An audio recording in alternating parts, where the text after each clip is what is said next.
नमस्कार विद्यार्थी मित्रांनो, मागच्या पाठामध्ये आपण एअर कूलिंग सिस्टीमची माहिती घेतली, तसेच कूलिंग सिस्टीमची गरज याविषयी सुद्धा माहिती घेतली।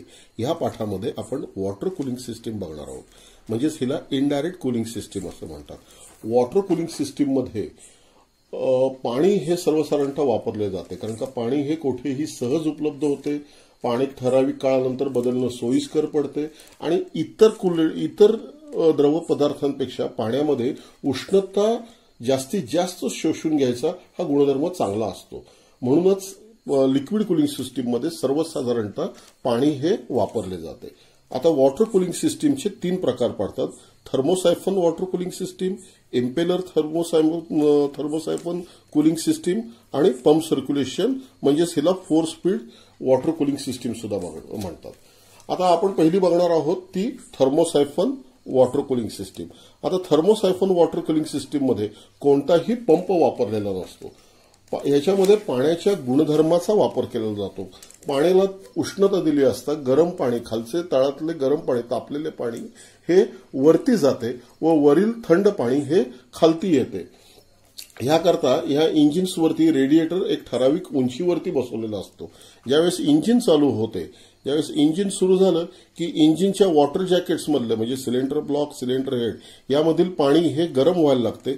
गरम झालेले पाणी मगाशी सांगितल्याप्रमाणे पाण्याच्या गुणधर्मामुळे हे वरती जायला लागते। वरती जातेच म्हणजे काय होते, होस पाईप मधून रेडिएटरच्या अप्पर टँकमध्ये येते। अप्पर टँकमध्ये आलेले गरम पाणी ह्या कोअर, रेडिएटरला हे जे ट्यूब्स दिसत आहेत ह्याला कोअर म्हणतात। या कोर्समधनं रेडिएटरच्या लोअर टँकमध्ये येते। हे कोर्समधनं खालती येत असताना पाणी हे थंड केले जाते व परत होस पाईपद्वारे सिलेंडर ब्लॉकमध्ये पाठवले जाते। अशा प्रकारे थर्मोसायफन कूलिंग सिस्टीमचे काम चालते। आता ह्याच्यातली दुसरी पद्धत आली इम्पेलर टाईप थर्मोसायफन कूलिंग सिस्टीम।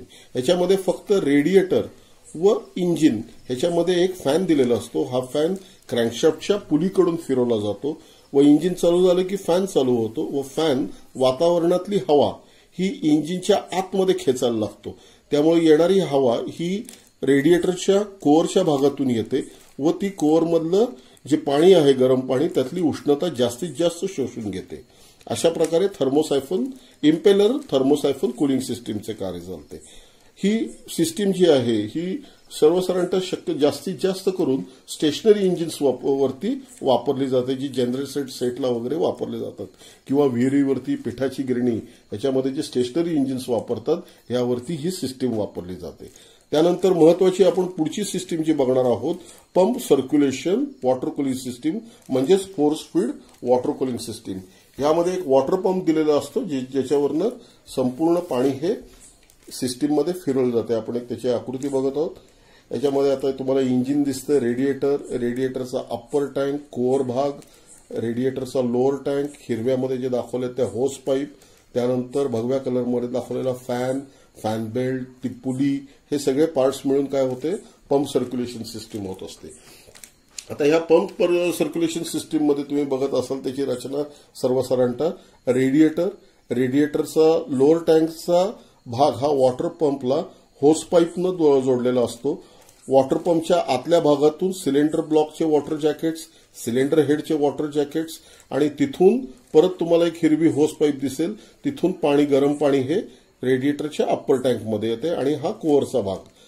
आता हे जे आहे pump circulation water cooling system, हे आपण रेडिएटर जो आहे हा चासीवरती फ्रंट बाजूला पुढच्या बाजूला बसवलेला असतो। आपण हे त्याचं थोडक्यात कार्य बघूया। इंजिन चालू होताच इंजिन क्रँकशाफ्टद्वारे वॉटर पंप चालू होतो व पाण्याचे सर्क्युलेशन रेडिएटर, नीट लक्ष द्यायचं, पाण्याचे सर्क्युलेशन हे radiator, lower tank, hose pipe, water pump, cylinder ब्लॉकमधील वॉटर जॅकेट्स, सिलेंडर हेडमधील वॉटर जॅकेट्स, त्यानंतर तिथे असलेला thermostat valve, upper hose pipe, radiator upper tank, radiator core व परत रेडिएटर लोअर टँक अशा पद्धतीनं होत असते व इंजिनमध्ये तयार होणारी उष्णता शोषली जाते व रेडिएटर मधील कोअरमध्ये गरम झालेले पाणी थंड केले जाते। आपण पुढील धड्यामध्ये पंप सर्क्युलेशन कूलिंग सिस्टीमचे सर्व पार्ट्स बघणार आहोत। त्यातले पार्ट्स आहेत radiator pressure cap, water pump, fan व fan belt, water jacket, thermostat valve, hose pipe, पाणी किंवा